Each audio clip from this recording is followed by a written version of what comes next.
Have you ever heard the sound of freedom? Have you ever heard the sound of freedom? You're listening to The Flip Side with Noah Filipiak, connecting the reality of the gospel to the grid of life. You can support the podcast and pick up some sweet Flipside swag at www.patreon.com/Noah Filipiak. What is up, Flip-a-Ponami? Welcome to episode 67 of the Flipside podcast. Flipside is brought to you by Angry Brew. Rocking my Angry Brew hat today, coffee with a punch.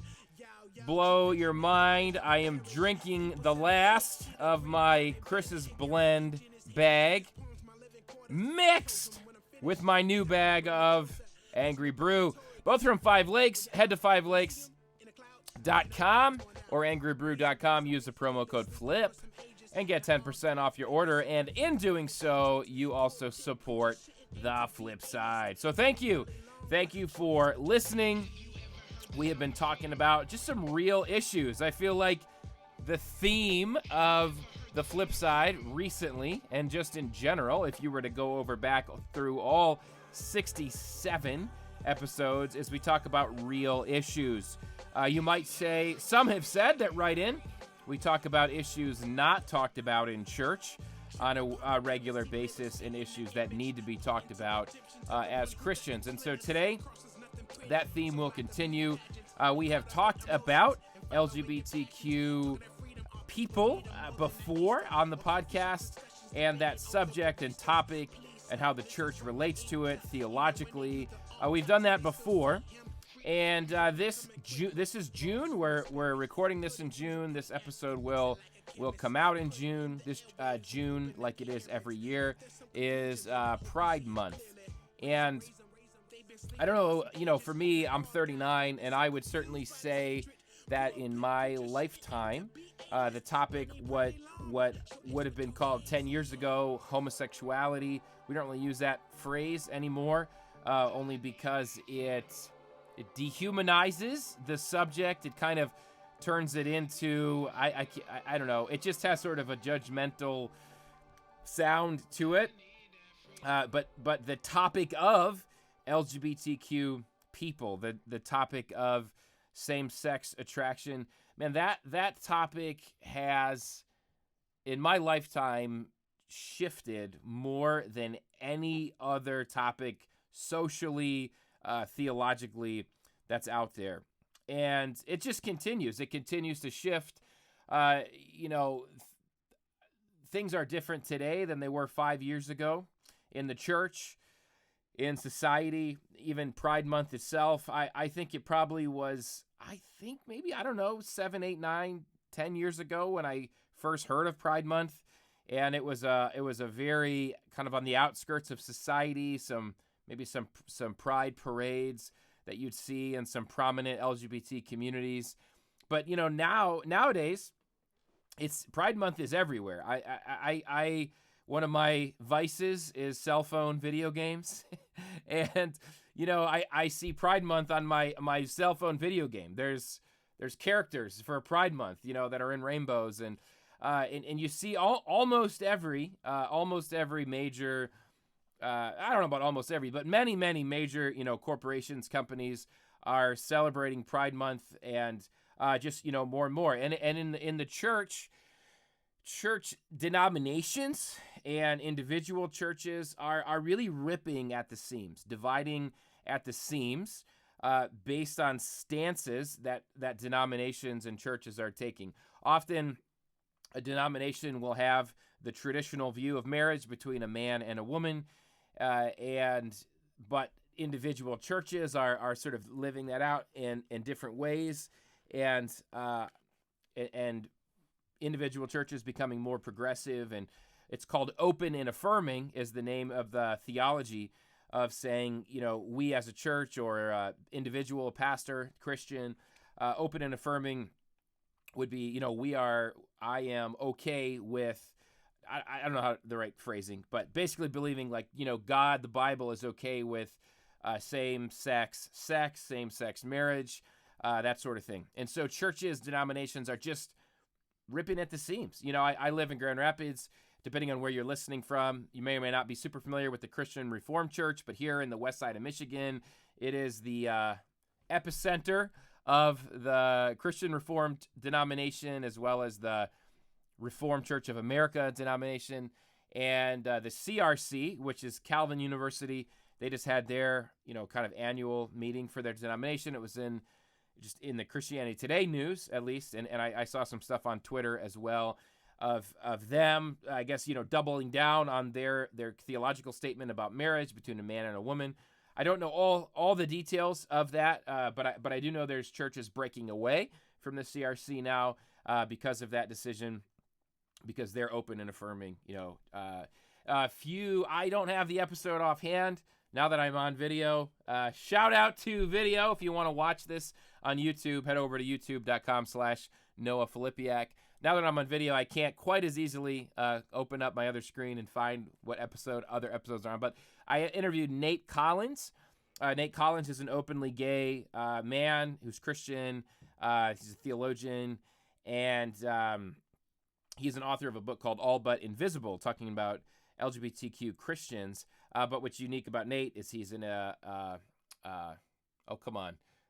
The video throws me off. A mixed orientation marriage. Thank you. It came finally. Nate is in a mixed orientation marriage. So he's married to a woman who is heterosexual. He is homosexual. I only use that because I just said heterosexual. See that? Sometimes it's anyway. I'm not being sarcastic there. That word. Here's what I mean. We turn the word those homosexuals, right? It has a connotation to it like that. But in the I don't think medical is the right word, but in the orientation, I'm talking about heterosexual orientation, homosexual orientation, you get where I'm coming from. So that's what a mixed orientation marriage is. It's we're a Christian who and we'll talk more about this. So today, Pastor Jack, he's in a mixed orientation marriage. He is a gay Christian man married to a straight Christian woman. And there are a number of Christians who are gay, LGBTQ, and or some would use the phrase same-sex attracted, but they've held on to the Bible's traditional view of marriage between a man and a woman. And I interviewed Lori Krieg, I think around this time last year, and she talked about her book, Impossible Marriage, which is where she is,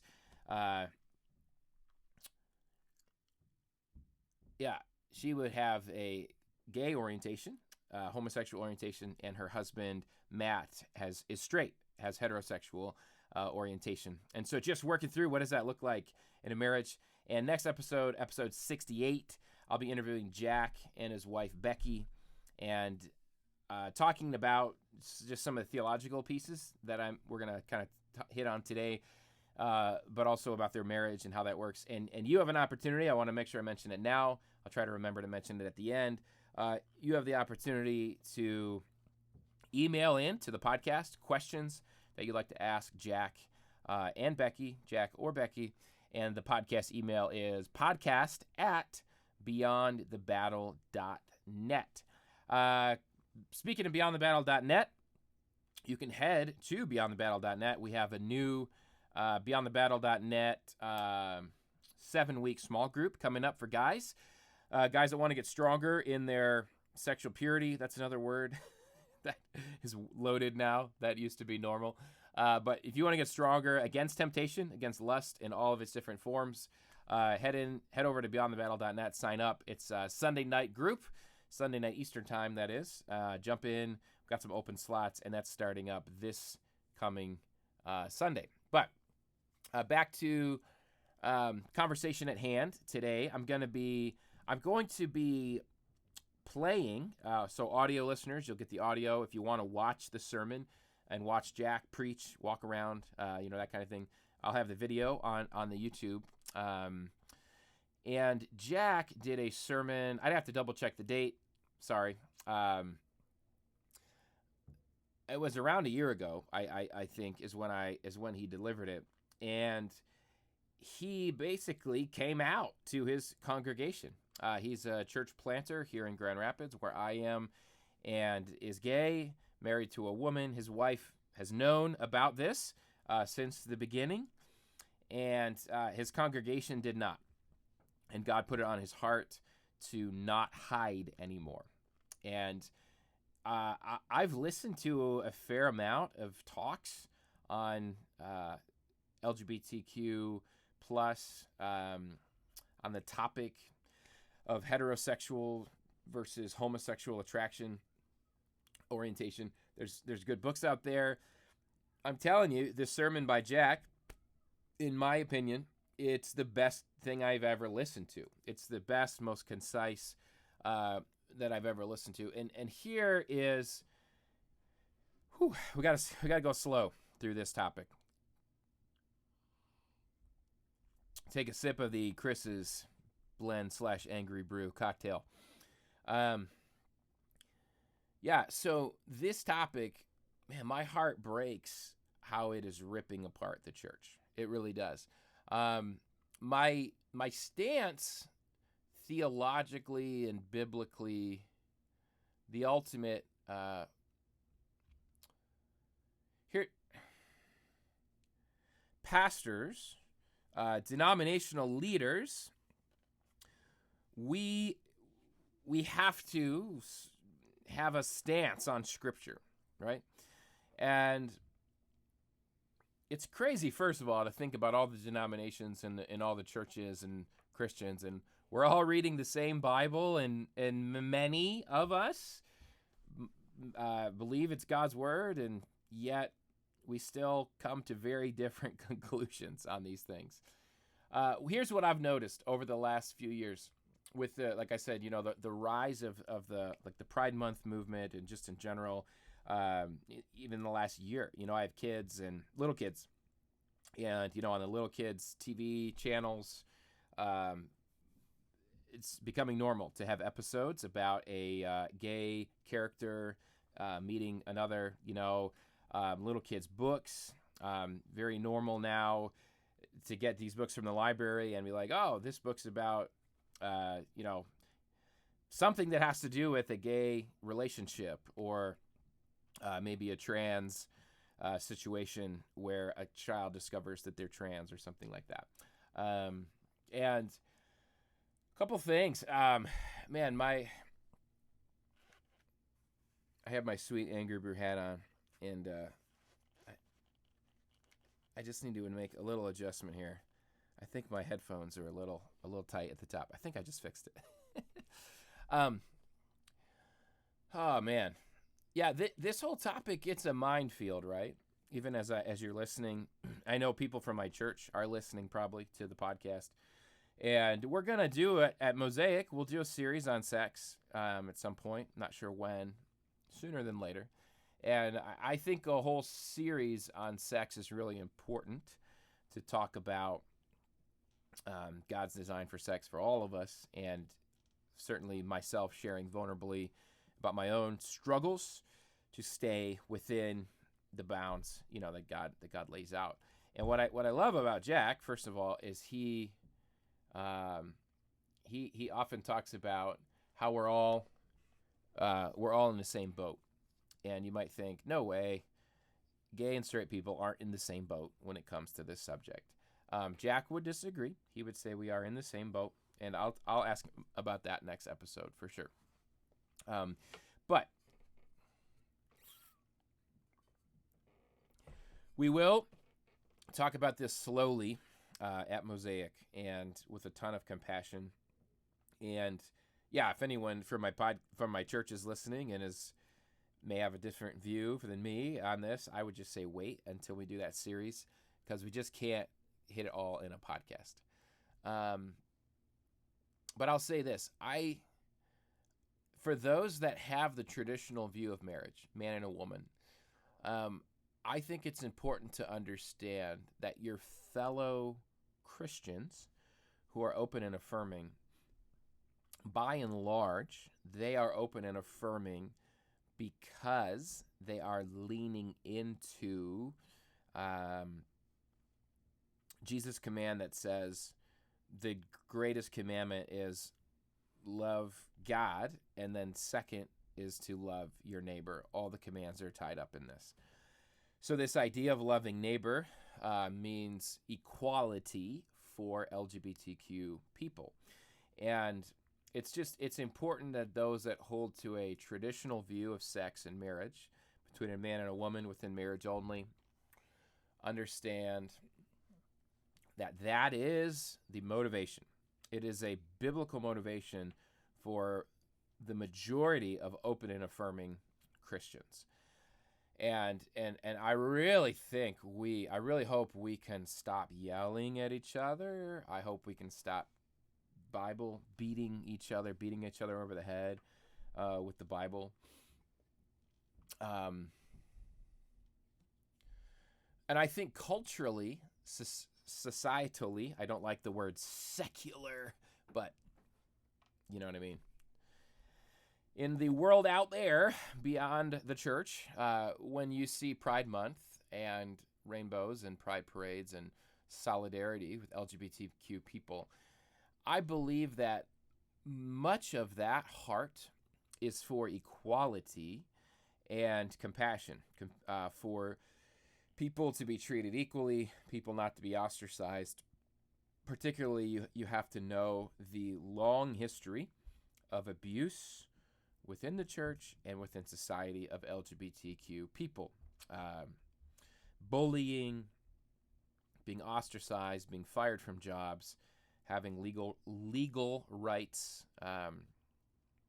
taken away from them, let alone murders, let alone suicide that comes from the way society and the church has handled this subject. So I just think it's really important to acknowledge that, and to whatever side you're on, so to speak. In some ways, you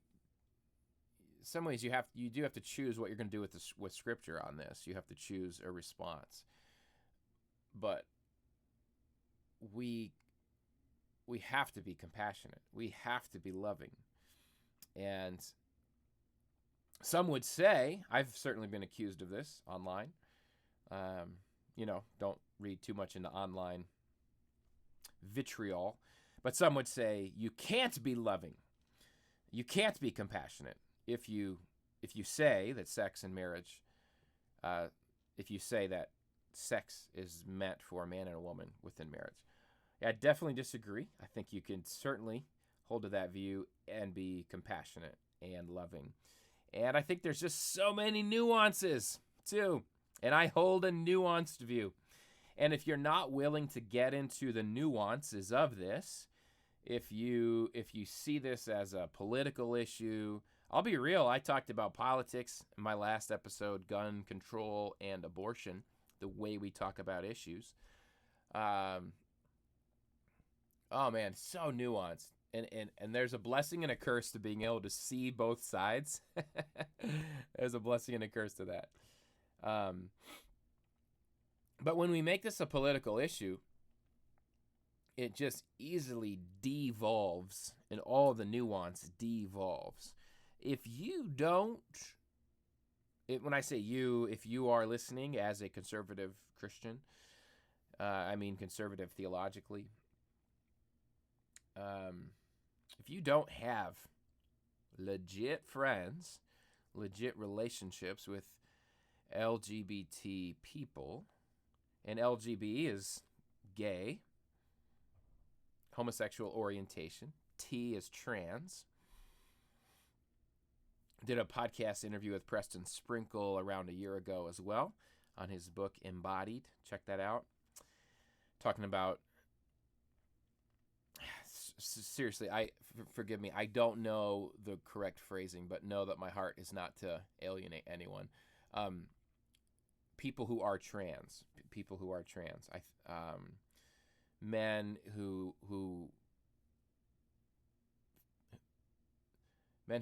experience life as a woman, even though biologically they have male anatomy, or the other way around. Women who experience life as male as a man, even though they have female anatomy. If you get your views on this subject, if you're straight and a conservative Christian, and if you get your views on this solely from straight people, I don't know how to say this politely. I mean, I just don't think you should. I don't think you should. I don't think you should jump into this conversation.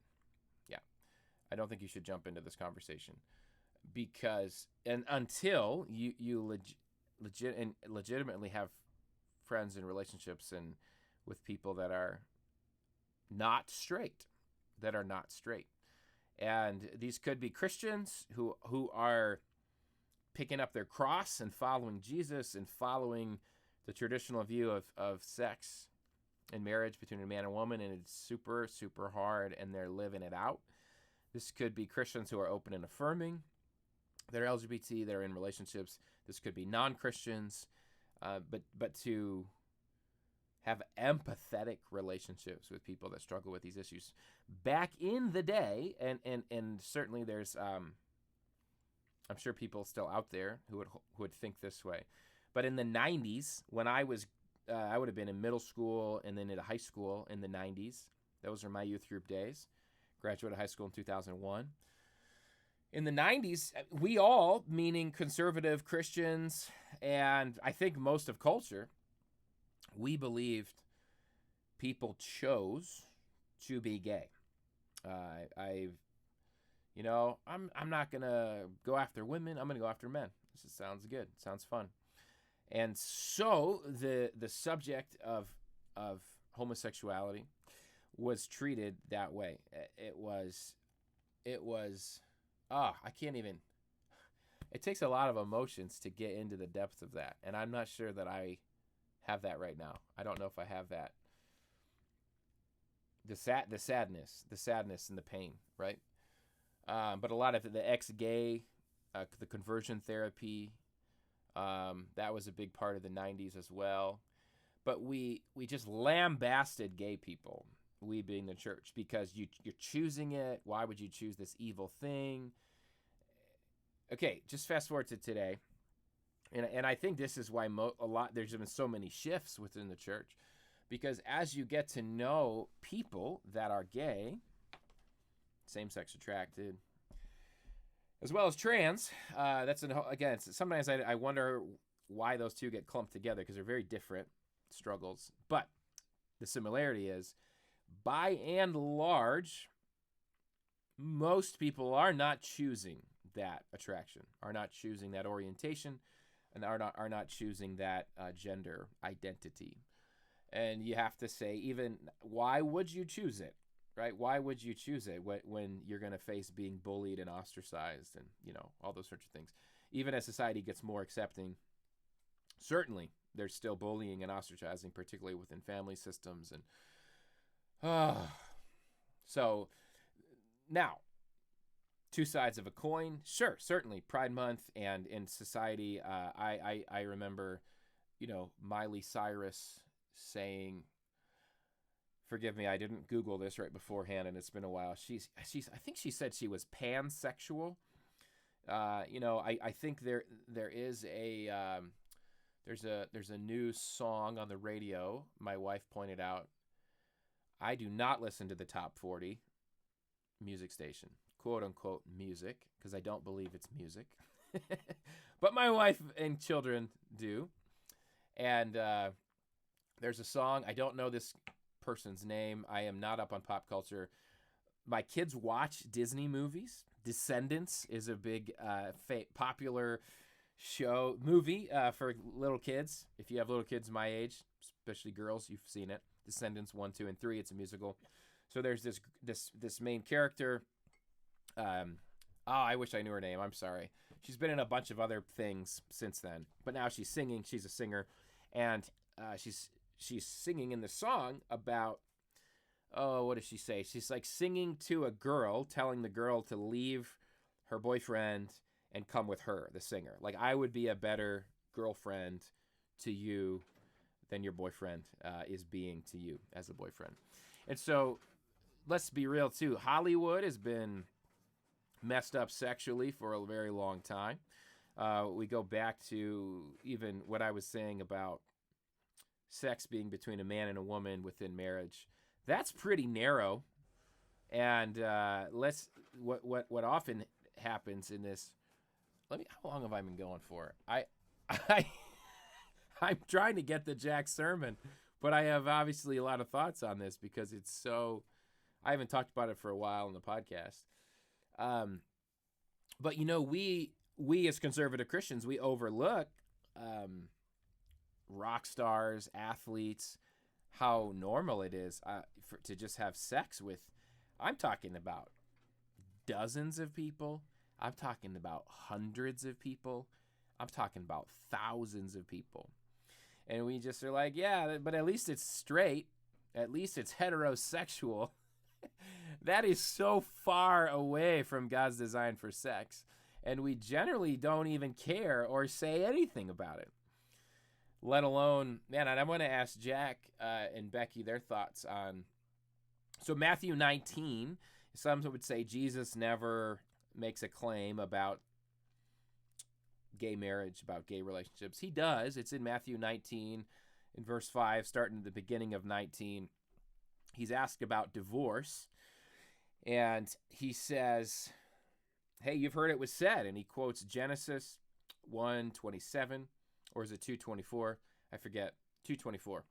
One of the two. They're both good. But he says, hey, you've heard it was said, a man will leave his father and mother, be united to his wife. They will become one flesh. What God has joined together, let nobody separate. And the Pharisees asking the religious leaders or his disciples, one of the two, I'm paraphrasing, they go, wow, that's really narrow. That's really harsh. It's better for somebody not to marry, is what they say. Jesus says, because he just said, after saying that, he goes, and if someone gets a divorce and they remarry, they've committed adultery. So remarriage is adultery. And we remarry all the time in the church, and we don't consider it adultery. Or maybe we do, and just, I don't know. I'm going to ask Jack about that, and Becky. I've always struggled with that, because I know I have a friend who is open and affirming not strictly, but that's part of the reason. He's like, the church doesn't care about this, but then they're hypocrites, and they say they care about, these homosexual relationships so much. But anyway, my point is Jesus affirms marriage as a man and a woman right there. And he affirms sex only in marriage. Within a man and a woman, you become one flesh. That's the design of sex. A man and a woman is one flesh, and it's a metaphor for Jesus' relationship with the church. And Matt and Lori Krieg's book, Impossible Marriage, very good on that. Check that out. They talk about that as that's their motivation in their marriage, mixed orientation marriage, is that marriage is designed to be a metaphor of Christ and the church being one, and the love relationship between Jesus and the church. And that is symbolized by a man and a woman, honestly, in intercourse, one flesh. That's what the Bible's talking about. And so, where was I? I was talking about athletes, rock stars, just kind of this. Oh, yeah, and then I was quoting Miley Cyrus and the girl from Descendants who has the song. But what I was trying to say is I hear you. I know it's not all. It's not. So most of the LGBT people I know, they're 7 years old. They're 10 years old. Jack talks about being in 7th grade, and they realize they're gay.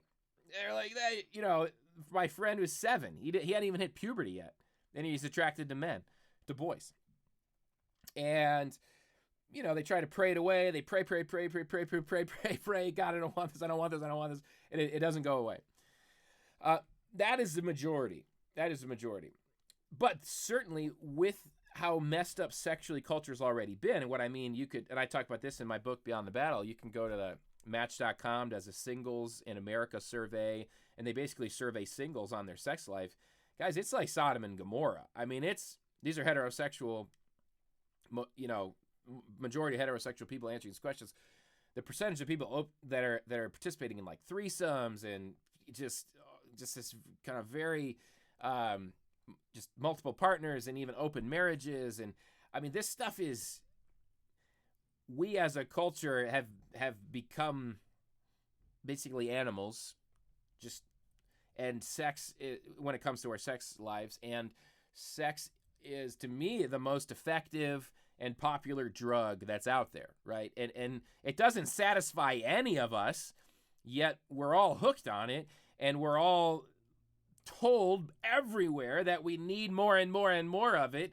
And if we get, wilder and crazier with it, then that, of course, will satisfy it. I firmly believe it does not satisfy anybody. And that's why everybody needs more of it, more and more and more of it. Within a healthy marriage, it can be satisfying. That is the one place it can be satisfying. And there's also tons of marriages with really messed up, I shouldn't say messed up, but just broken sex lives, because it's not simple. It's not simple. There's a lot of pain there. So don't hear me as saying marriage is the place where your sex life will be amazing. Marriage is where it's safe, or it's supposed to be safe, and it certainly can be within a healthy marriage. And but that is not a promise or a guarantee by any means. But my point is, yes, the more open our culture is, and I think in that sense we're in the same boat, that our culture's philosophy has become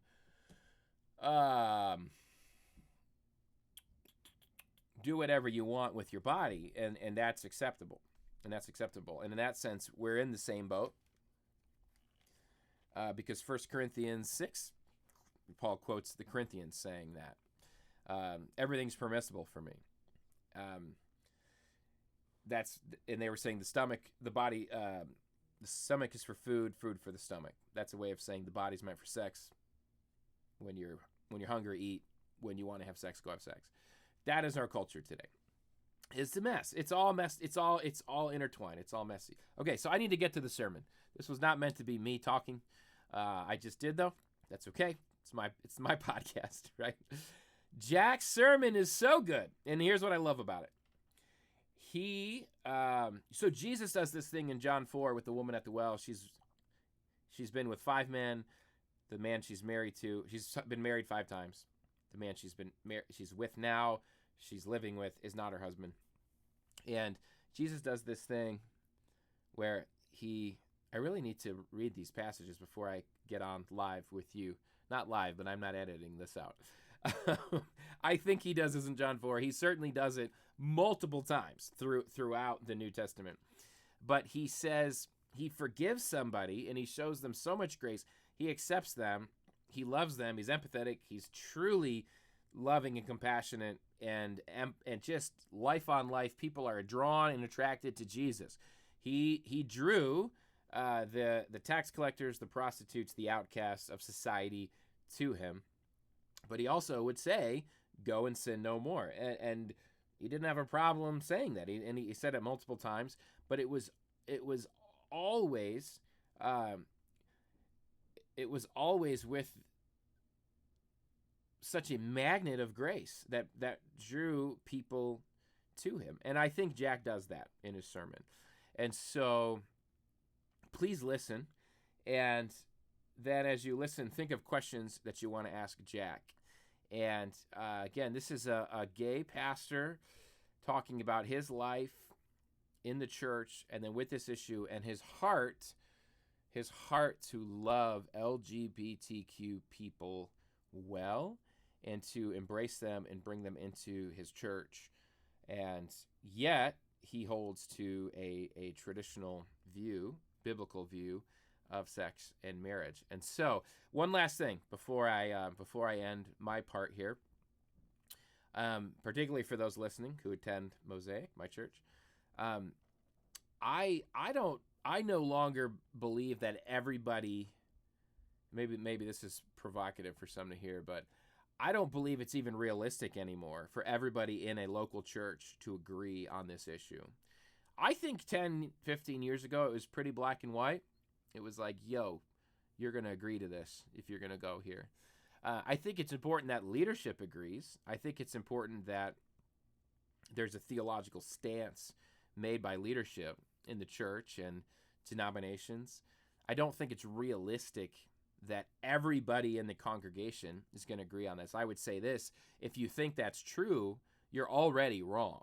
The person next to you, you think holds the same view as you. They don't. I know, because I know some of the views that you hold, and they're different.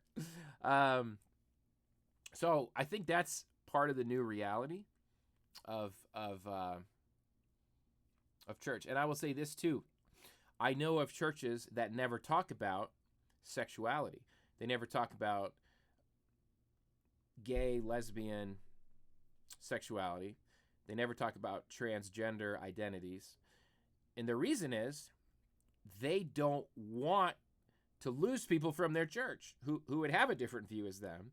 And if they just never talk about it, they can never get into legal trouble. They can never become a target. And I would say that is a disservice to LGBTQ people.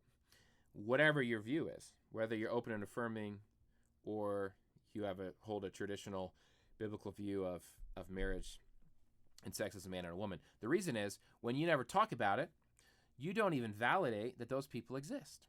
You don't even validate that they are struggling. You don't even validate that they are real. And they're sitting in your church. I promise you that they're in your church.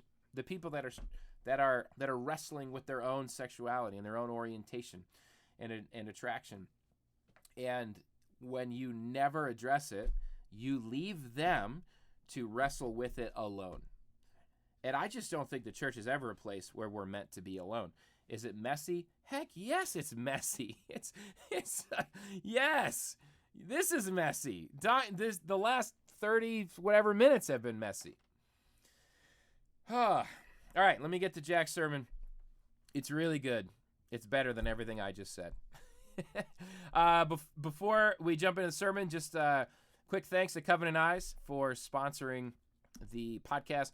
I'm gonna play a little advertisement from Covenant Eyes, and I guess they're great. I'll let the ad, which is me talking, I'll let it do the talking, and then we're gonna jump right into Jack's sermon, and then I'll close up the podcast with just a few brief thoughts, as well as a Noah's rant, and then we'll see you next episode. Email the show, podcast@beyondthebattle.net, if you want to ask Jack and his wife Becky any questions. Pornography. It's not a comfortable subject, but 94% of men and 87% of women have seen pornography at some point in their lives. Has porn impacted your life and your relationships? Here's the good news. You can begin the journey to freedom today and have peace of mind knowing you're not alone in the fight. That's how Covenant Eyes works, through biblical accountability. When you sign up, you choose an ally to receive your device reports and walk with you towards a life free from porn and the life that God desires for you. Try it free for 30 days by visiting covenanteyes.com and enter promo code BEYOND at checkout. That's covenanteyes.com, promo code BEYOND at checkout. Freedom begins today. As you know, today I'm going to be talking about some things that will probably make me feel a little bit vulnerable. And they'll probably make some of you feel a little bit nervous and anxious and a little bit uncomfortable. So thank you for being willing to come today and to talk about some people that God loves. Thank you for being willing to be a little bit uncomfortable today as we talk about some people. I want to make a deal with you. I'm going to be honest with you, and I'm going to be transparent with you.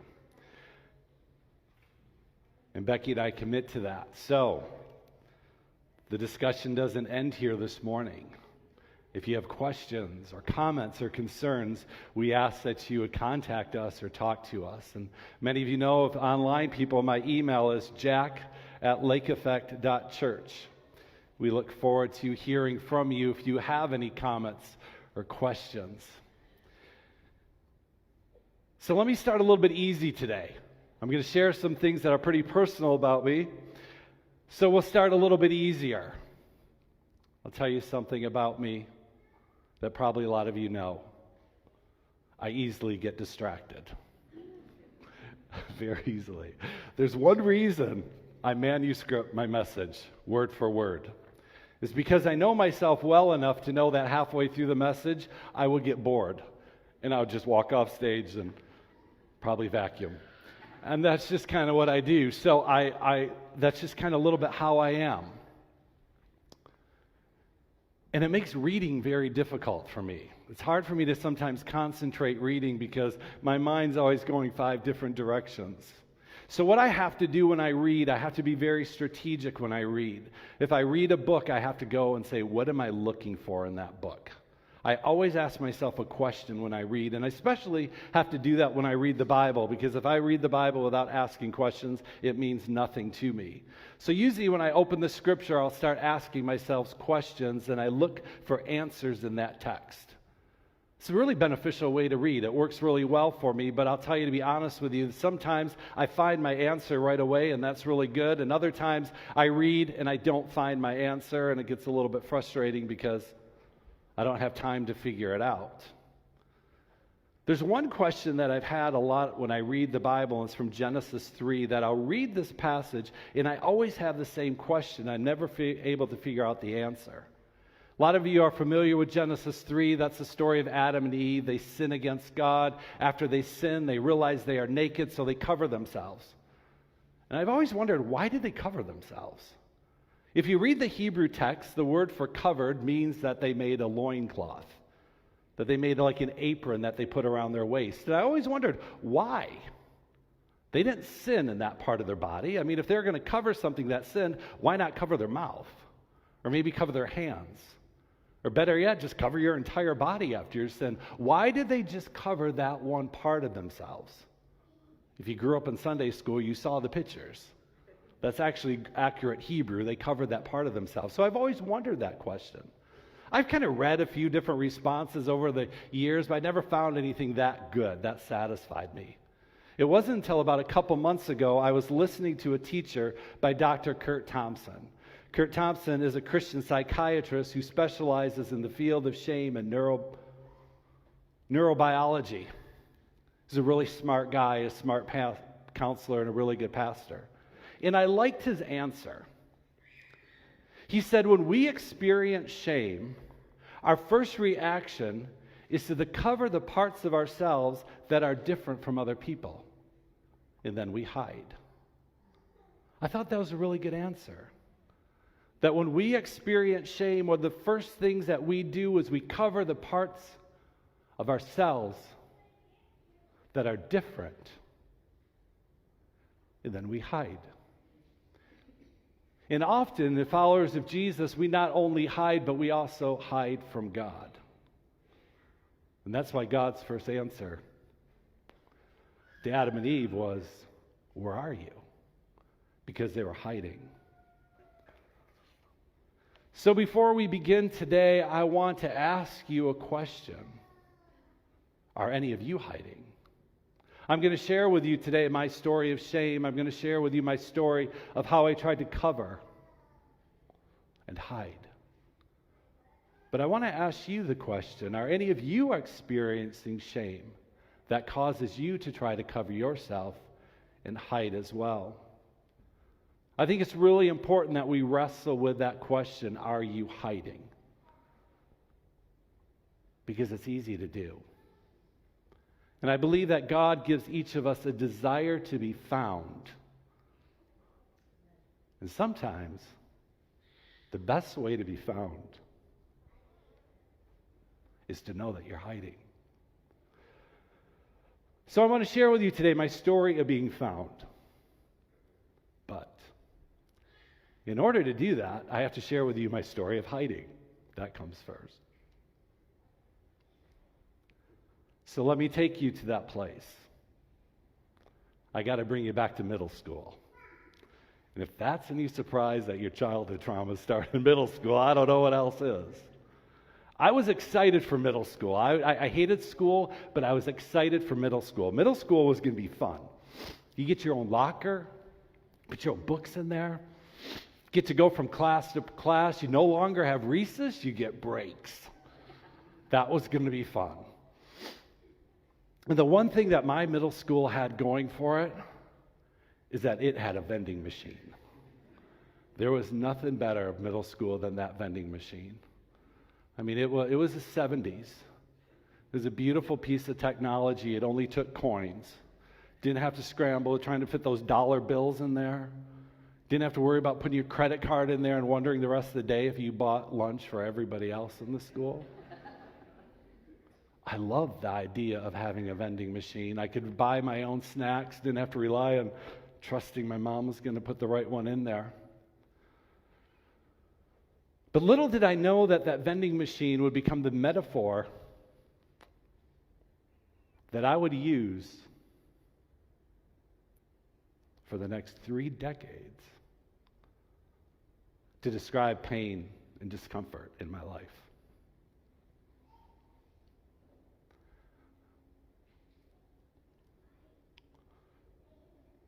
See, my new freedom in middle school was captured by a bully. It was one of the first days of middle school, and I was excited to go to that vending machine, get what I wanted from that vending machine.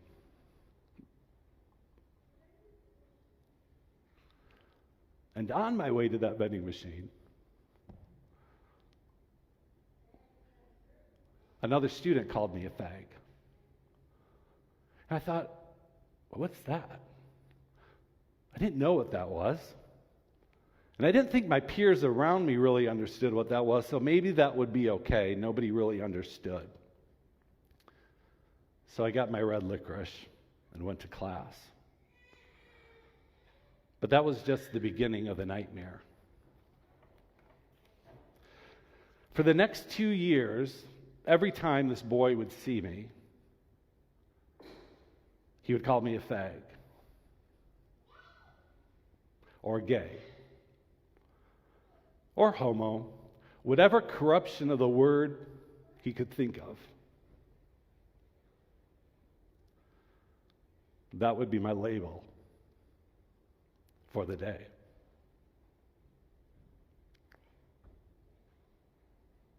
That was difficult. Now, the good thing that was going on, the good thing that was happening is I didn't really know what gay was. I didn't know what a faggot was. I didn't know what homo was. So it really didn't bother me that much, except I was a smart enough kid to know it's probably not a good thing what he's calling me. And I don't think most of my classmates knew either. I went to a good Christian school in Grand Rapids, but let's say they probably didn't do the best when it came to sex education.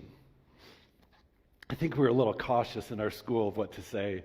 In fact, in our little book on sex ed that we had in 6th grade, they showed a picture of how horses mate. I could never figure that one out. Trying to teach 2-legged human beings how 4-legged animals mate just doesn't really work well.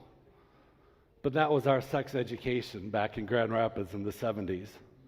I think it was our Christian school's way of saying, let's combine sex ed and abstinence all in 1 hour.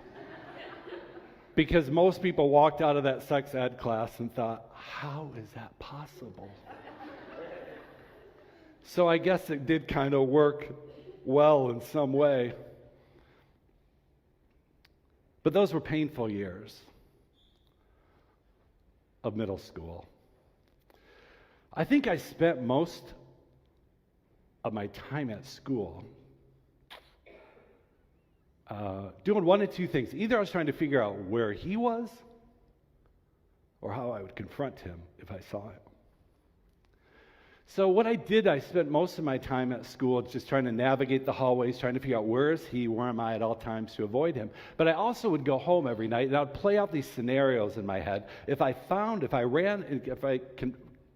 got in front of my bully again, what I would say to him, that I would have the perfect comeback. I would practice that. I would rehearse that all night. I would have this great comeback for him. But every day for 2 years, I never had a comeback.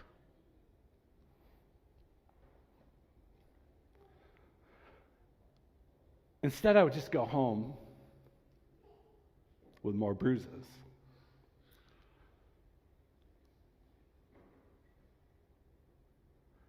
But that wasn't the hard part.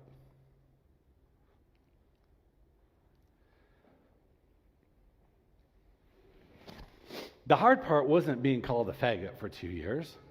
The hard part wasn't the shame and the experience I was experiencing. The hard part wasn't the hiding. The hard part wasn't trying to figure out what I would say to him. The hard part was figuring out what all those words that he called me, what they really meant.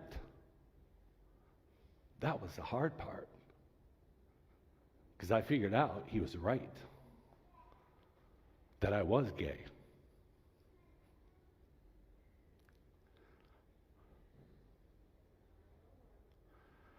That everything he called me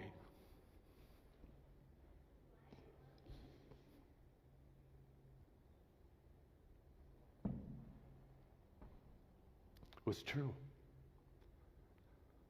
Here I was 12. I was scared. I'd been bullied for 2 years. I was confused. And I was gay. I had no idea how it happened. And I had no idea what to do about it. So, like Adam and Eve, I tried to cover myself. I tried to cover what was different about me from the rest of the world. But I had a problem. I wasn't invisible. So I couldn't cover myself. So I thought high school. That will change things. Go to new high school, new address. Things would all get better. Unfortunately, my problems and my desires continued to follow me. I didn't really know much about being gay back then, except I was very convinced of one thing, that God hates gay people. And by then it was the early 80s. And that's a pretty logical conclusion for a 15-year-old when you hear the banter of the religious right. It's pretty easy for a 15-year-old to come to the conclusion that God hates gay people. For many on the religious right, they blame the problems in America on gay people, and the gay community was not only the enemy, but it was the target. And I was 15. So the only thing that I really knew what to do was to pray, which is a good thing, but prayer is kind of complicated when you think that God already hates you. And how do you continue to pray to a God that you don't have much faith in? Because after all, he never stopped my bully, and he never made me straight. I had a complicated relationship with God. See, my only real hope was that my feelings would pass. So I thought, well, maybe college would be the answer. I'll move away to college. I'll live at college. I'll be a whole new thing. Maybe then my life will get in order. But unfortunately, all my feelings and my desires followed me. And in fact, my desires were actually increasing. So I thought, well, maybe when I graduate from college. Unfortunately, graduating from college was not the threshold to heterosexuality either. Kind of at that point, I knew I'd run out of possibilities because I figured out there was no magical on-off switch to turn off my feelings. But it also became very aware to me that to be gay in the church was not a safe place to be. So after college, I stopped asking why. I stopped expecting that I would change, and I started to say, what am I going to do now? Because I wanted to follow my desires. That felt normal. That felt natural. I wanted to do that. I was tired of living in shame. I was tired of living in fear. And the words of my bully still haunted me years later. So I thought, I know what I'll do. I'll just move away. I'll move to some big city. I'll pursue my desires. Occasionally, I would come back to Grand Rapids and pretend to be straight in front of my family. That was my plan. That's what I was going to do. Until somebody invited me to go on a men's Christian weekend retreat. And I went. That's kind of surprising for me. That's something that I typically wouldn't do. I don't like those kind of things. And at the time, I drank a lot, and I knew there wouldn't be alcohol, so I really didn't want to go. But I went anyway, and actually the surprising thing, I actually liked it. There's one point in the weekend I actually thought it made me straight. I was pretty convinced it did until a few days later I'm like, nah, that didn't work. So I got asked to go on the weekend again. This time they said, would you work on a weekend? I thought, great, another shot. I thought I got straight again. Nope. A few days later, it was all back again. Then I got asked to work on another weekend. But that weekend changed my life. It didn't change my life because I got straight on this weekend. It changed my life because I met Jesus on this weekend. In a way I never did before.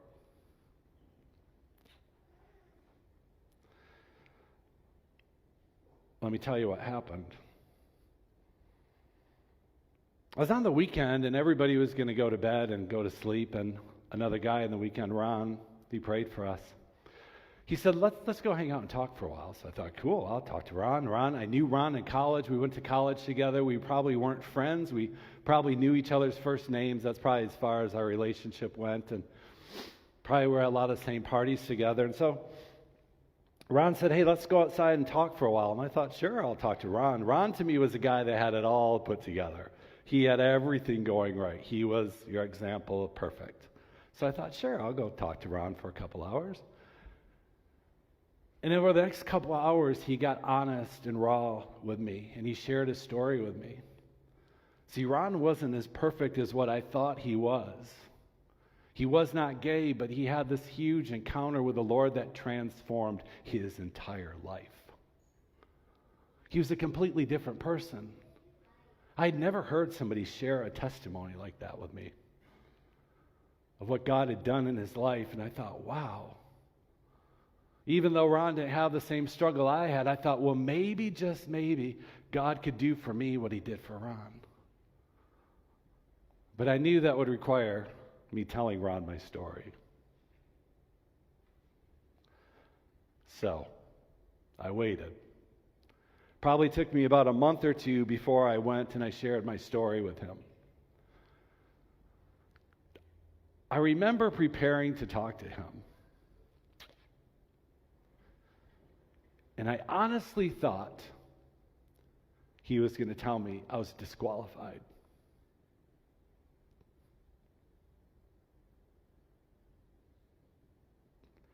I expected that answer. But he did something different that I didn't expect. He showed me love. He showed me compassion. He showed me kindness. He listened to my story. And he asked me questions. He showed me acceptance. And he showed me how to begin to put Christ first in my life. See, up to that point, everything that was first in my life was my sexuality. How to hide that, how to conceal it, how to get rid of it. And he began to teach me how to put Jesus first in my life.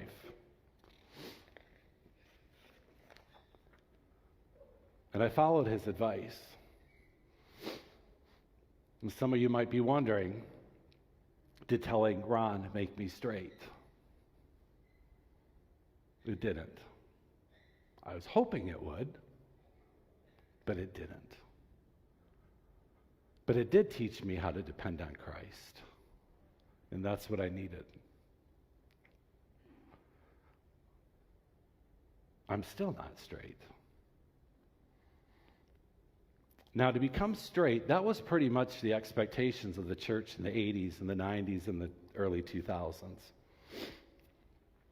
The ideology was that gay people would become straight if they dealt with their past and they followed Jesus. Those are pretty simple. Deal with whatever issue or trauma you have with a child and follow Jesus, and he'll take care of you and make you straight. I was even told that that could happen as late as my honeymoon night. Now imagine that little surprise after you get married. There's a whole nother story when it comes to that part of our life. I don't have time to get into all that.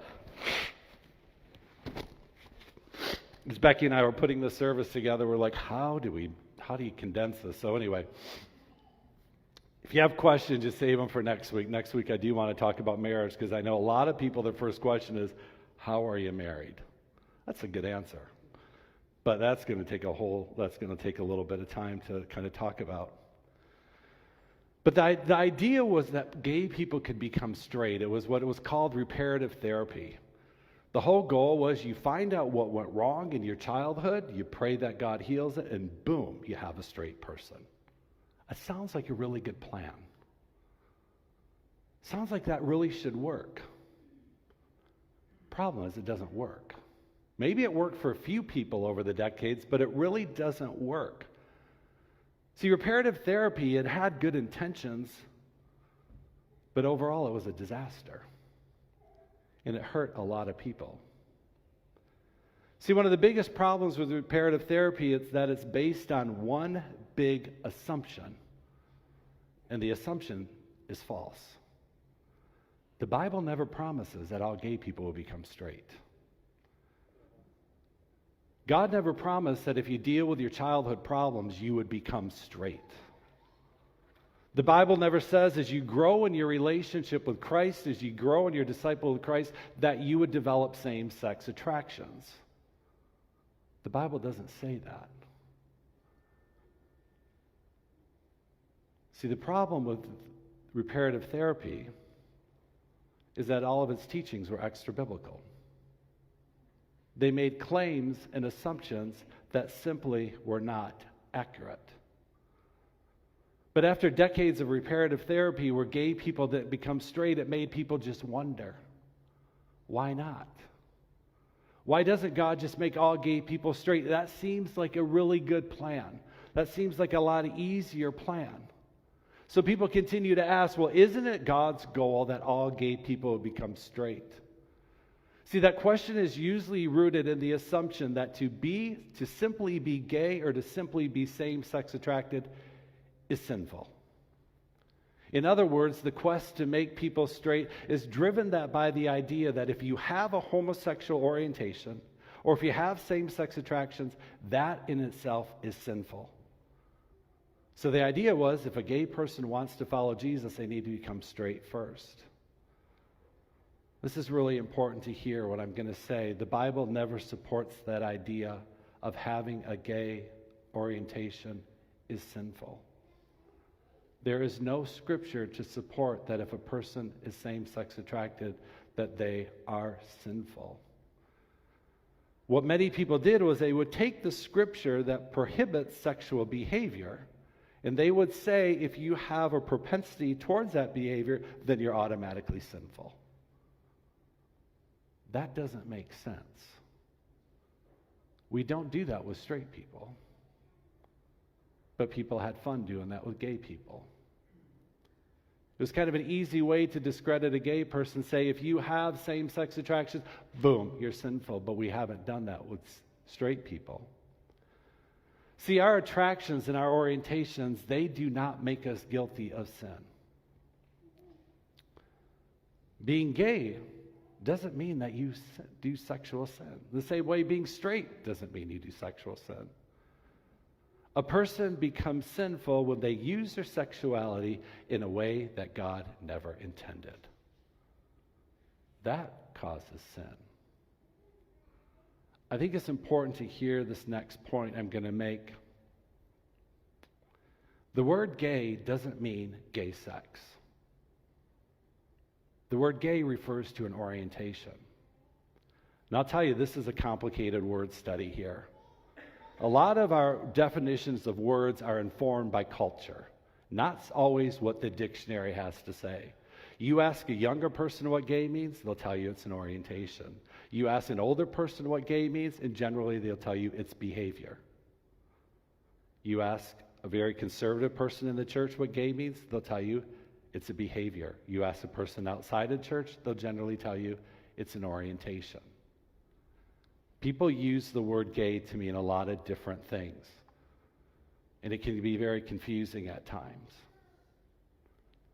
But if you're going to enter into the LGBTQ discussion, and you want to have an influence in the lives of gay people, you're going to have to learn to ask questions.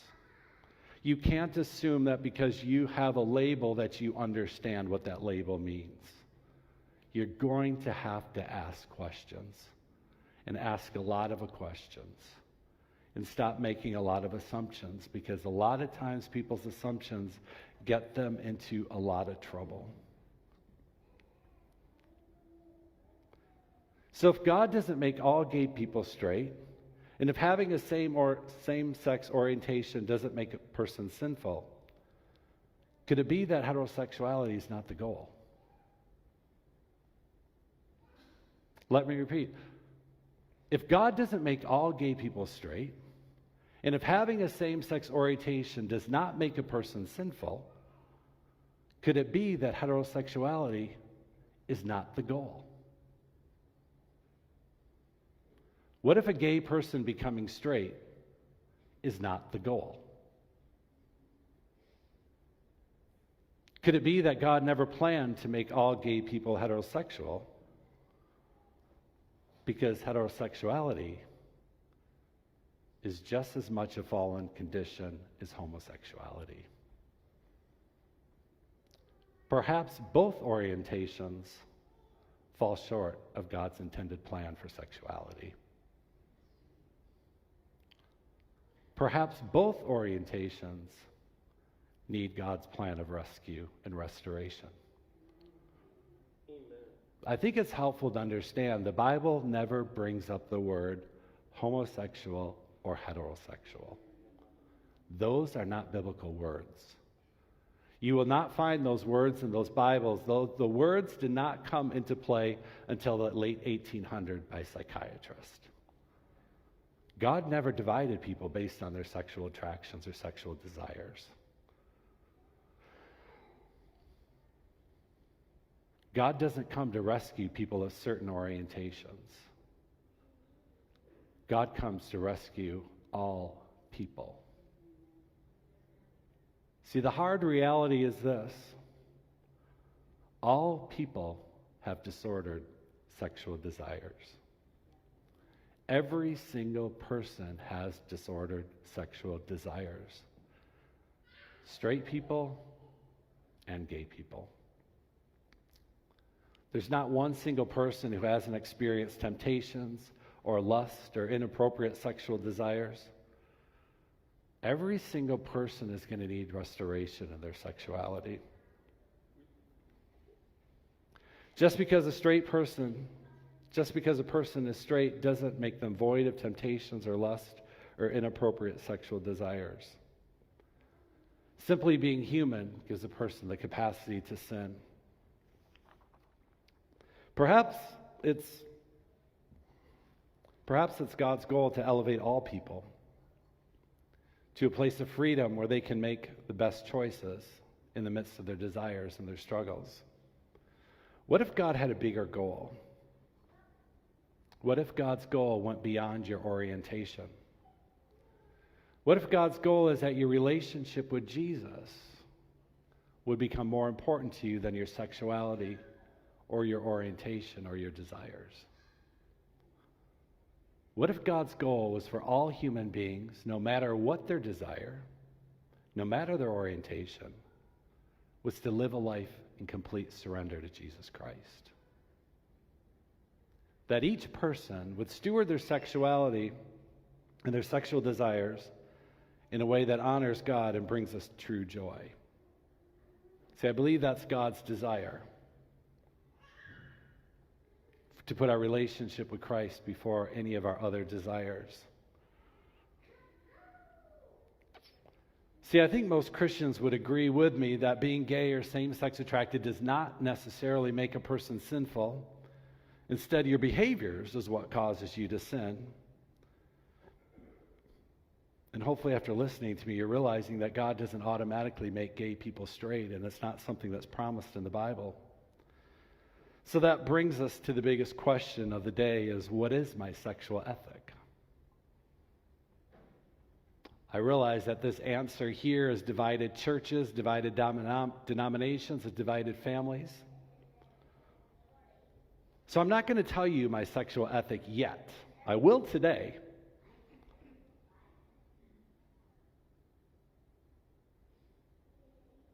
I'm not going to tell you it yet because conviction is not the place to begin the LGBTQ discussion. We can't start with conviction. The place to begin is to always start with compassion. And I think as a church, we have often led with our conviction. There's absolutely nothing wrong with conviction. That's good. But I think the best way to model Jesus' behavior is to lead with compassion without compromising your conviction. But way too often we like to lead with conviction and we turn people off. See, the reason that I'm standing here today is because of compassion. It's because of the grace of God. It's because of the love of God. It was the kindness that Ron and Susie showed me 30 years ago. It was the kindness that Susie's parents showed me 30 years ago. It was the kindness that Becky showed me.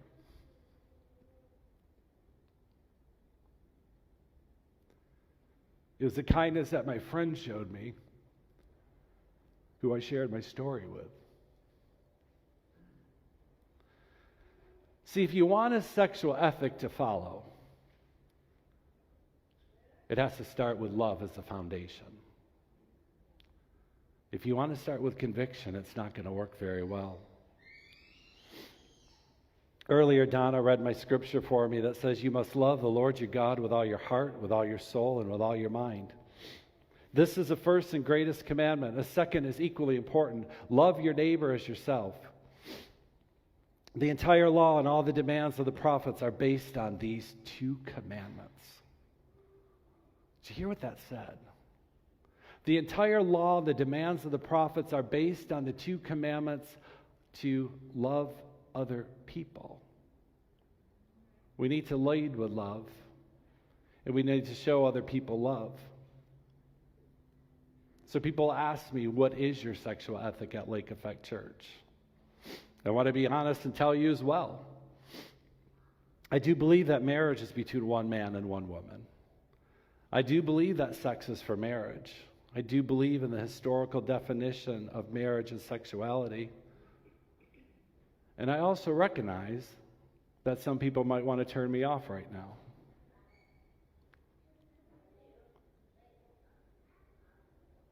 That a lot of people want to stop listening to me right now because they don't agree with my sexual ethic. I would ask you to not turn off yet. I would ask you to continue to listen to me because there's more to the message of Christ than just the sexual ethic.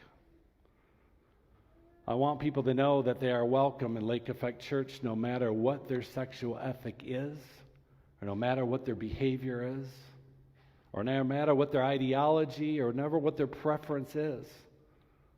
See, no person should be excluded from church because of behavior. No person should be excluded from coming to a church or feel like they have to cross a bridge and get cleaned up before they come to church. See, my goal as a pastor is not to change anybody, to try to force anybody to my sexual ethic, but my goal is that as a church and as a community, we would show you who Christ is. And you can make your decision on your own. But each person should be allowed to have a place where they feel safe and secure to tell their story without judgment, without being mocked, or without being bullied even more. That's what church needs to be. A place to listen to people. So you might ask, why am I telling you my story today? See, I agree with a brilliant author, Nancy Percy. She says, what Christians do with their sexuality is one of the most important testimonies that they give to the surrounding world. What Christians do with their sexuality is one of the most important testimonies they give to the surrounding world. See, I could have lived my life without sharing this story publicly. That was my plan. I never planned on doing this today. I never would have been a pastor if you'd have told me this would come someday. I had a good plan. I had about 20 people that knew my story, and that was probably about good enough for me. But the truth is, I never told my story because I was still too ashamed. I never told my story because there's still a part of me that was hiding at the vending machine.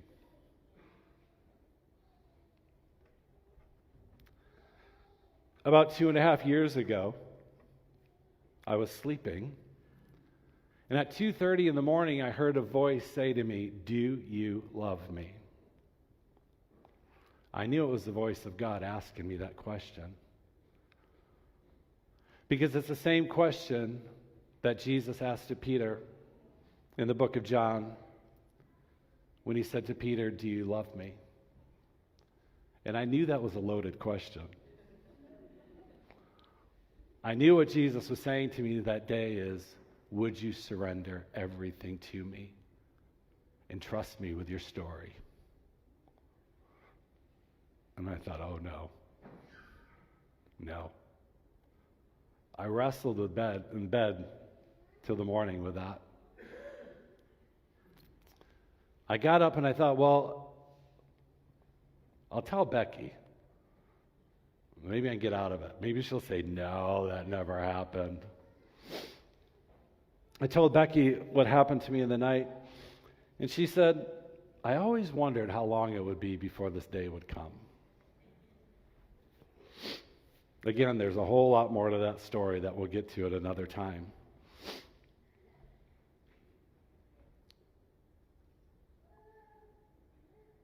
So, I made a desperate call to a friend. And I said, we got to talk. His name's Brad, and for the last 2 years,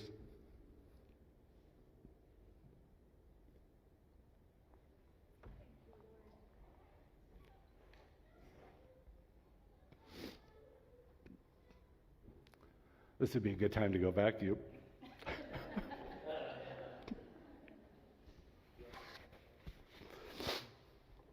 I said to Brad, we need to talk. Brad's a pastor in Grand Rapids. I said, we need to talk. And so we got together for coffee.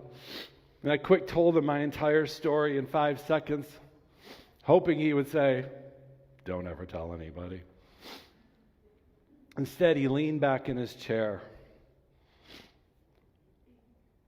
And with all the wisdom of Solomon, he looked at me and he said, how would your life be different if you didn't have to worry that people were going to figure out that you're not straight? How would your life be different if you didn't have to worry that people were going to figure out that you're not straight? I was speechless because I realized at that point I was still hiding.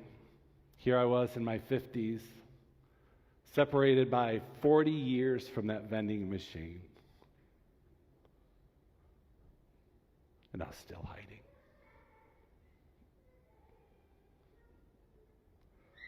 See, part of the reason I'm sharing this story is because we need to have conversations about sex and sexuality normalized in churches.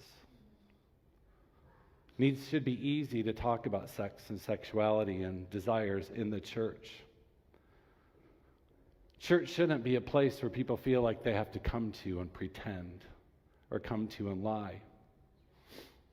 But church is a place where people can be honest about what they're feeling and what they're experiencing so that their stories can intersect with the grace of God. The main reason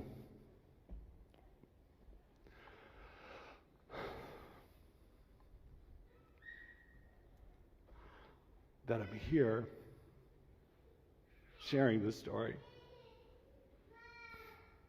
is because of my wife.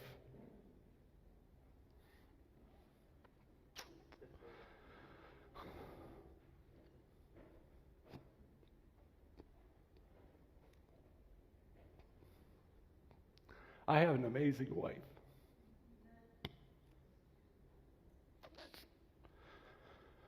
Unfortunately, she was raised in a family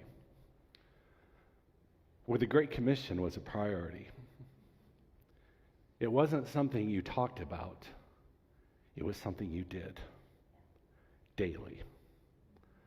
My wife grew up in a family where the Great Commission was on their car license plates. And for Becky, this has never been a topic, conversation.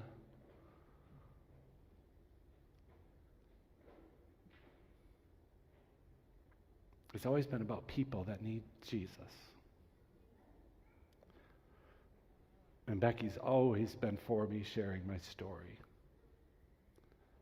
if it would help move a person closer to Christ. But this wasn't just my decision and Becky's together we made, it was a family decision. We couldn't do it without the support of our kids. Because as you know, this is a little bit of a controversial subject here. So we had the conversations with our kids. A lot of you know Nick, so Nick was okay with it. Then there's Sam.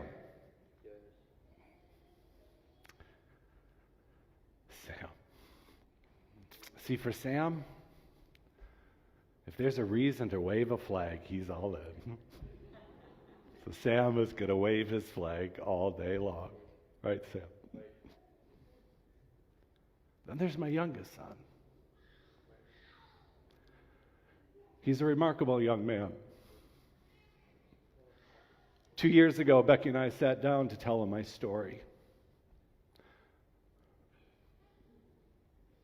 What's a 15-year-old going to say?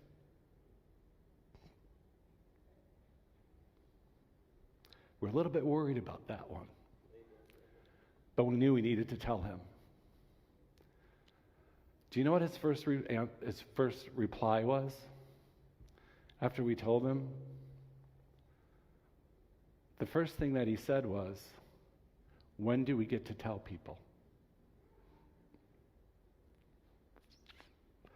That's an amazing response for a 15-year-old. He knew he could receive some negative feedback. He's well aware of what this could cost him. But he's been saying for the last 2 years, if it's going to help other people, we need to do it. Our youngest son has pretty much led Becky and I into showing love and kindness and compassion to people that are different. So we're grateful for him and his willingness to say, "I'm all in," even when he knows none of us know what to expect tomorrow. So thanks, Trey.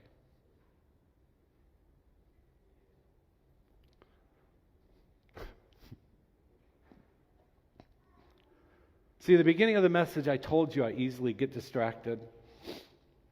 That's not my identity. That's not who I am. That's simply a little bit how I am. That's how I interact with the world. In the same way, not being straight, that's not my identity. Being same-sex attracted is not who I am. It's simply how I am, and that's how I relate to the rest of the world. And I'm okay with it. I don't need to become straight. That's not my prayer. That's not my request. I have Jesus. I'm all set. But it hasn't always been easy. It took me a lot of years to figure out that I have everything that I need. And as you are all aware, there's often a big gap between a person's desires and figuring out what they really need. See, if we're going to do what God has called us to do, we need to create a culture of love and acceptance.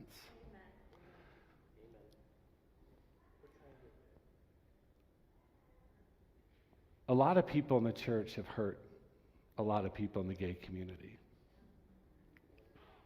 Probably none of you have done that. But we need to be the people that can undo the damage that has been done. As a church, we need to show love and acceptance. As a church, we need to lead with compassion for the people that are different from us. We need to lead with love. We need to live with hope. We need to listen to people.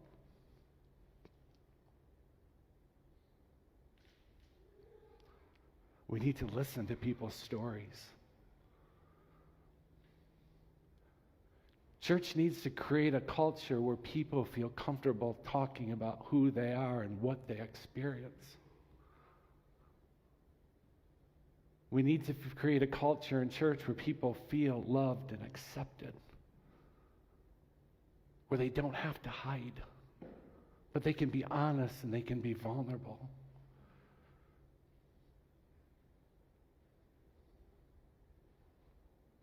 That's why Becky and I and Trey and Sam and Nick were doing this.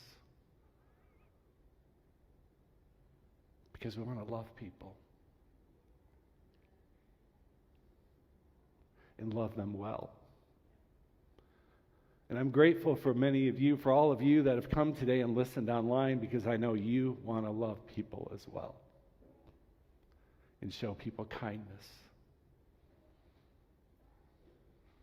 So I ask Beck to come up and close out this message for me.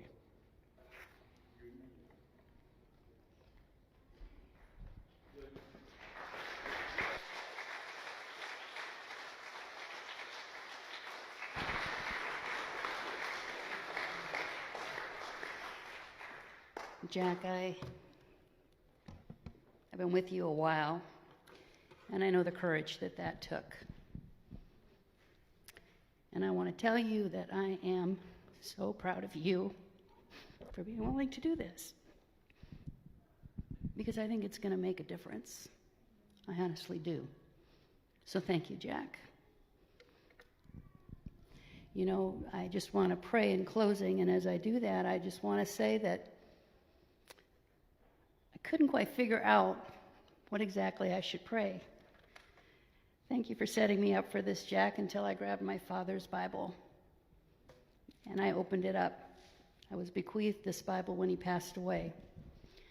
And like you said, Jack, and my mother is here today visiting with us from Texas, that the Great Commission always came first. That's the way it was for my family. That's the way it is for our family. And when I grabbed his Bible, it opened to a very well-worn page in 1 Timothy 2, verse 1, that says, "Therefore I exhort first that all of you I'm going to do that here. I urge you, first of all, to pray for all people. Ask God to help them, intercede on their behalf, and give thanks for them." It goes on to say here in 2 Timothy that for this is good and acceptable in the sight of our Savior, who desires all men to be saved and come to the knowledge of the truth. And that includes everyone made in the image of God, in my opinion. That's what it says here. So, Father, I thank you for today. I thank you, first of all, for Jack and his courage. And, Father, I thank you for leading him to this day where you crafted and created him to the place that he could stand before these people and those watching online and tell the truth about who he is and tell the truth about who you are. And so, Father, I just pray, Lord, as it says here in 2 Timothy, for all people. I ask you, Lord, to help them, as it says here. And Father, in the name of Jesus, I give thanks to you for every one of them.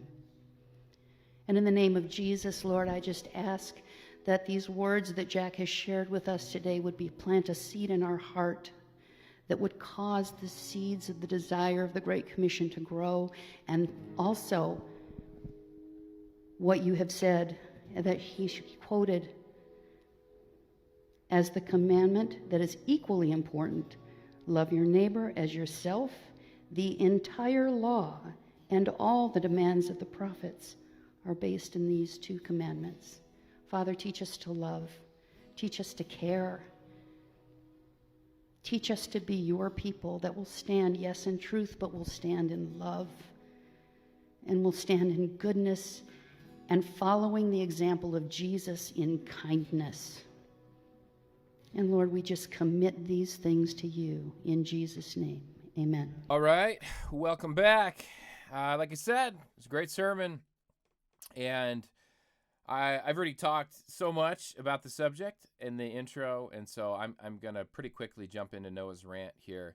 But I, again, just want to remind you that you can email the show, podcast@beyondthebattle.net, if you have questions for Jack and or Becky, and we will talk about those next week. And I will also say it's going to be pretty quick turnaround on recording the next episode, so you only have really a couple days from when this releases until we record that interview. So make sure you get those questions in as soon as possible. But you can also email Jack anytime, as he shared his email in the sermon, if you are looking for support and help. If you are someone who is LGBTQ / same-sex attracted and wrestling through those things in your life as a Christian or not, and you're seeking faith, Jack, I know, is someone that wants to be there for you. His email is jack@lakeeffect.church. So hey, let's do this. Let's play this little siren. And what this siren's purpose is to, one, it's to honor and acknowledge the depth, the substance, the quality of everything you've heard up to this point on the Flipside podcast. What a good episode it's been. Agree or disagree, quality podcasting. Agree or disagree with the stances on LGBTQ subject. What a podcast. What a great, award-worthy. This alarm is meant to tell you that all of that is now over. All of that is in the past. It's all water under the bridge. It's basically podcast over. If you're interested in quality, mature, deep, substantive material, then you should stop listening right now. That's what this is telling you. Stop listening. Do yourself a favor. So you're going to continue listening. You're going to hear Noah's rant. You're going to go, that was really stupid. Noah's stupid. This podcast is stupid. I'm never listening again. It's your fault. Your fault, not mine. I'm telling you now to stop listening. Stop listening now. For those of you who are a little off, and you're going to keep listening, this is for you. The one, the only Noah's Rant.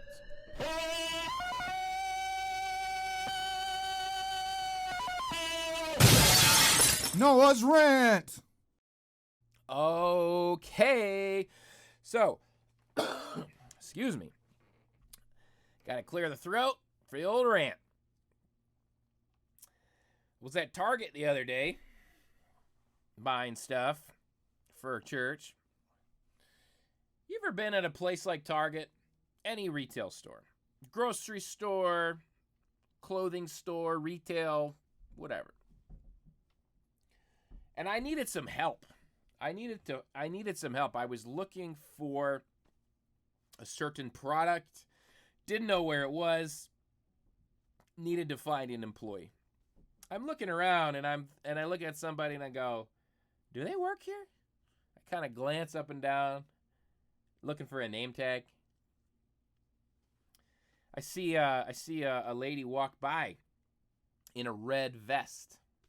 And my brain goes, oh, red? Target is red. They like the color red at Target. Big red Target as their logo. She might work here. Or she just might like red. She just might be a fashionable lady wearing a red vest. Bold, you know? And I was 50-50. Do I go approach this lady, wondering if she works here? Or do I not? Do I stay back in the shadows, still not knowing where this item is that I needed to purchase? So I look around some more. Is anyone else wearing a red vest? To confirm my suspicion that she may be an employee of the store.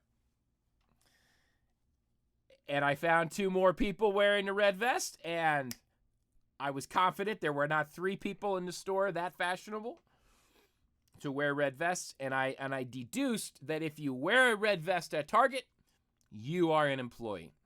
And I walked over to one of these said red vest wearing employees, and I asked where my item was, and what do you know? They were in fact an employee, and I was right. So, but here's the deal.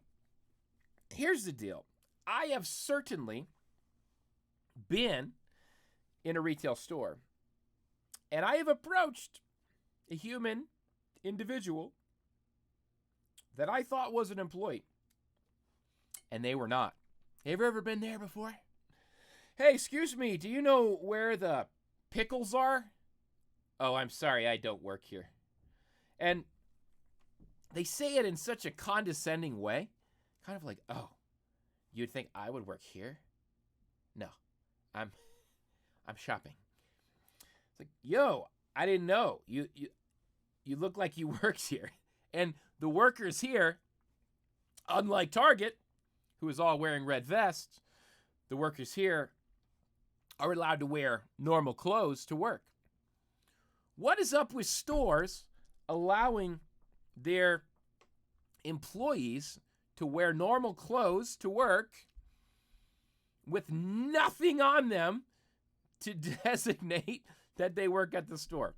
Maybe a very small, name tag. Okay, I had to pop in a cough drop to finish the home stretch here. So pardon if you can hear that jingling around in my mouth. But have you ever been at one of these stores and you're looking at someone awkwardly, staring at them, trying to find a name tag on them? If I can only find a name tag, then I know that they work here. And they're thinking, who's this creepy dude checking me out? Why is this creepy guy staring at me? I've been asked before. I was at Meijer. That is a regional grocery everything place. It's like a Walmart. It's in the Midwest. They have everything. If you're not from the Midwest. I'm at Meijer wearing a solid color polo shirt. Do not ever wear a solid color polo shirt to Meijer, because at Meijer, the employees all wear solid color polo shirts. Sometimes with name tags, sometimes not. I was wearing a solid color polo shirt and was asked at Meijer where something was, and I had to tell someone, I am not an employee of this store. What stores need when you walk into the store is a mannequin at the front of the store. And the mannequin, full mannequin, got the head, the arms, the legs, is clothed in whatever the store employees are clothed in. If it's a blue polo shirt, the mannequin's wearing a blue polo shirt and pants. Yes, it's good for employees to wear pants as well. If employees are allowed to wear whatever they want, let me say back to the polo shirt or the red vest at Target, and there should be a sign that says, all of our employees are wearing blue polo shirts and name tags, and maybe a earpiece, something that says, I work here. At Target, the mannequin would have a red vest, and it would say, our employees wear red vests.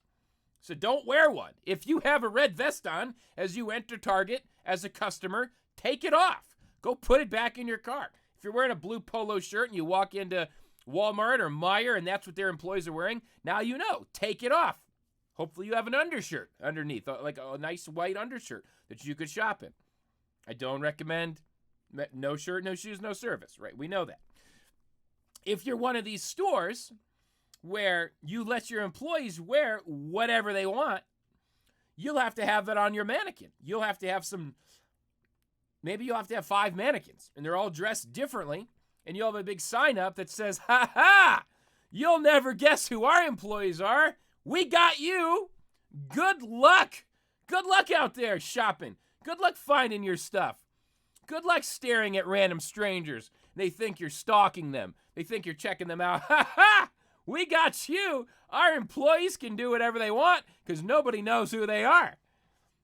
That's what these retail stores need, so that you know, at least going into it, you know what to expect. And at least if they did that, then the person I'm staring at knows why I'm staring at them. I have a reason. It's been explained already at the beginning of the store, and I feel less creepy. I feel less like a creeper. So, what is Noah's Rant for? It's really meant to make the world a better place, and it's meant so when you listen to Noah's Rant, you go, oh, someone else out there like me. So I'm not the only one that's asked someone if they work at the hardware store, and they and they look at me like they're about to call the police that I just asked them this question. Now, you know that I, too, Noah Filipiak, host of The Flip Side with Noah Filipiak, have been there, too. And we are all in this together. But the CEOs of the major retail stores in our world listen to the show, and now they will help us out with mannequins at the front of the store. And in general, never wear a solid polo shirt into a store. Just don't do it. You learn that. Noah's Rant makes the world a better place. Yo, go to patreon.com/Noah Filipiak to support the show. BeyondTheBattle.net to sign up for a group. I will see you next time on The Flip Side. The Flip Side with Noah Filipiak is a Beyond Ministries production. Copyright Noah Filipiak. www.noahfilipiak.com. Theme music by Kyle Lake at K-Lake Music. Used with permission. Please leave a review on Apple Podcasts and subscribe wherever podcasts are found. It's time to bring me closer. There's no purgatory because you're in or you're out. When you see them in the clouds, then you know it's going down. Raise them. They've been sleeping for some ages. Now all God's babies so confused by this hatred. Pulpit preachers shouldn't aim to be A-list. Money probably long, but short is what your days. Have you ever heard the sound of freedom? Have you ever heard the sound of freedom?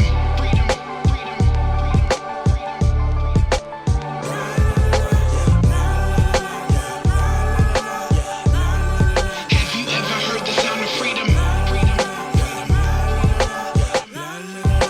Tripping upon the premise, see lyrics painting the image, pointing to redemption to the one who got them splinters. Cause that cross is nothing pretty, so why the beauty pageants? And caught up in emotions and following your passions. Talking that freedom, all people need them more than an Easter. Or coffee shop discussions, debating over baristas. Please, sir, this is why we inked up. Even when they do the autopsy, they still see him. Freedom coming quickly. Bars from the spirit, put it through the preamp and mix it like a chemist. Put it in the airwaves and hoping that they hear it. If there's some confusion, then I hope you see him clearly. Raise them. They've been sleeping for some ages. Now all God's babies so confused by this hatred. Pulpit preachers shouldn't aim to be A-list. Money probably long, but short is what your days is.